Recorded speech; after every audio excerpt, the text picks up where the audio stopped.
Hey, Cornerstone kids, it's me, it's Corinne.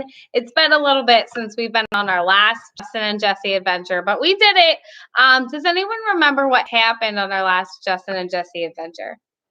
Yeah, remember Justin wanted to build a model airplane, but he didn't want to wait for his dad to help him. So he put it all together the way he thought it should go. But it was wrong and it fell apart.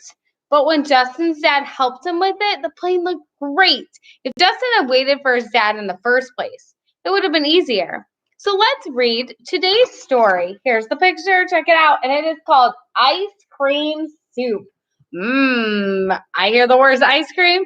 I hear the word soup. They're some of my favorite foods, but I'm not sure how I feel about ice cream soup. So let's read about it.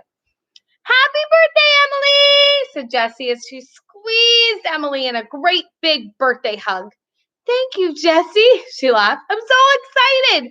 Do you want to help me decorate the dining room for my party? Emily asked. She held up some streamers in her hand. That sounds fun, said Jessie as they walked into the dining room. Emily already had some balloons taped to the back of the chairs. Where's Aunt Angela? Jessie asked. In the kitchen. She's making my birthday cake. I'm not supposed to peek, so she told me to decorate in here with the stuff I chose at the store. What kind of cake is your mom making? Strawberry cake with pink frosting, said Emily as she clapped her hands with excitement. It was going to be a family party with Emily's brother, Jeremy, and her parents. Jessie and her mom and dad were invited, and Justin's family was coming too. They were going to have hot dogs, potato salad, watermelon, and chips for dinner. Emily loved hot dogs. Then for dessert, they would have cake and ice cream. The girls spent the afternoon decorating the dining room. Emily turned when she heard someone say, "There's my birthday girl." Emily raced toward her dad for a hug. "Hi, Daddy, you're home early today," she said. "Yep, I just wanted to get home and see if I could help your mom get things ready for her birthday dinner and sneak some cake," he said with a wink. "Uh-oh," said Emily. She shook her finger at him. "Oh, no, you don't. I get the first bite because I'm the birthday girl." "Oh, all right," said her dad. He stuck out his lip as if he were pouting. Jessie laughed. "Uncle Robert's funny." "Yeah, but sometimes Mommy pretends to get mad at him for being so silly," she says. "You're just like a little kid, Robert," Emily explained. "It's pretty funny." It was getting close to dinner time. Jessie ran home to change clothes, and Emily went to her room. They both had colorful sundresses to wear tonight. Emily's mom came in to braid her hair so it looked all fancy.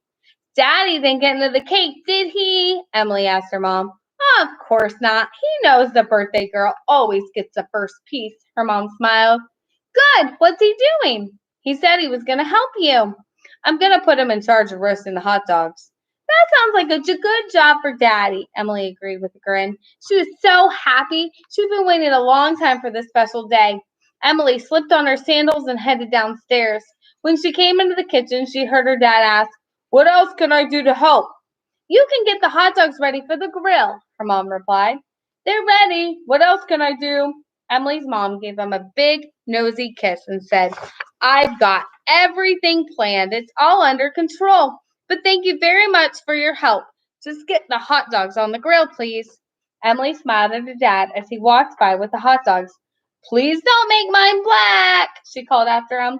"I don't like black hot dogs." "What? Black ones are yummy," he answered back. Emily scrunched up her nose. "Ugh!" Just then the doorbell rang.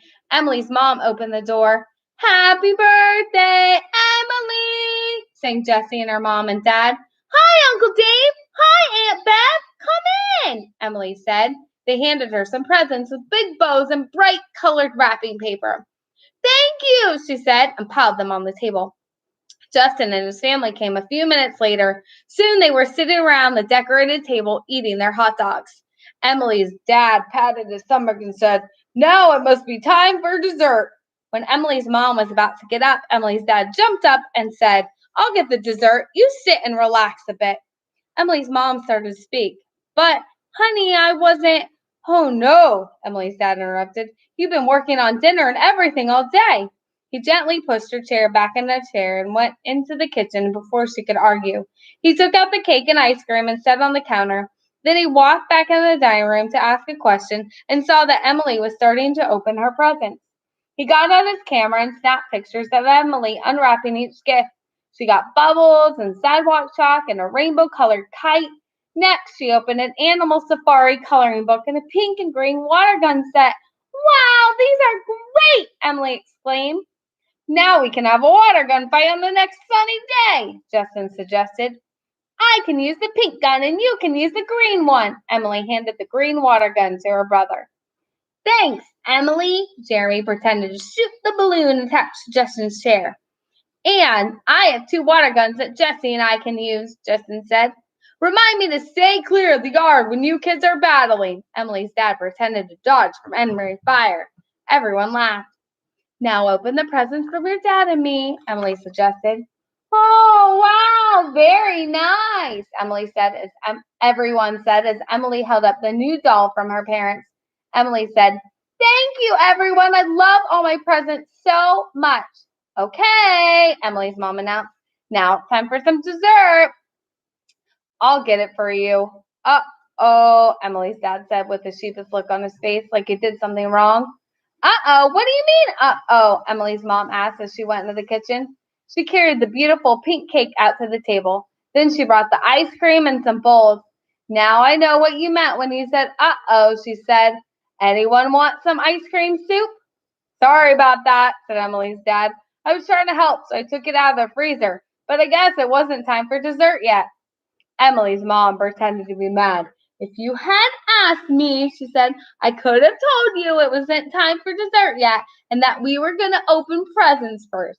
She looked at his sad face, then bursted out laughing. "That's all right, Daddy," Emily giggled. "We can all have ice cream soup with our cake." And that is exactly what you did. Uh-oh, Emily's dad was trying to help, but he didn't wait for the right time to get the ice cream out of the freezer. Who knew when it was the right time for dessert? That's right, Emily's mom. She had everything planned, including dessert time. In our lesson today, God showed Abraham and Sarah that he had already had everything planned. He knew exactly when it was time for Isaac to be born. He told Abraham that he and Sarah would have a child at a set time the very next year. They had tried to help God before, didn't they? But that only caused problems. They finally waited for God's timing. Even though they were very old, God gave Abraham and Sarah a son at the exact time he was promised. God also promised that many years later, he would bless all the nations through a special descendant, Jesus Christ, who would die on the cross so people could have forgiveness of sins and eternal life. I hope this story blesses you today. Don't forget about our memory verse from Genesis chapter 12, verses 1 through 2. Now the Lord said to Abram, "Go to the land that I will show you, and I will make of you a great nation, and I will bless you and make your name great, so that you will be a blessing." And you can find information from today's story in the take-homes that were mailed to you. If you did not get one, please feel free to contact me. Bye. Have a great week.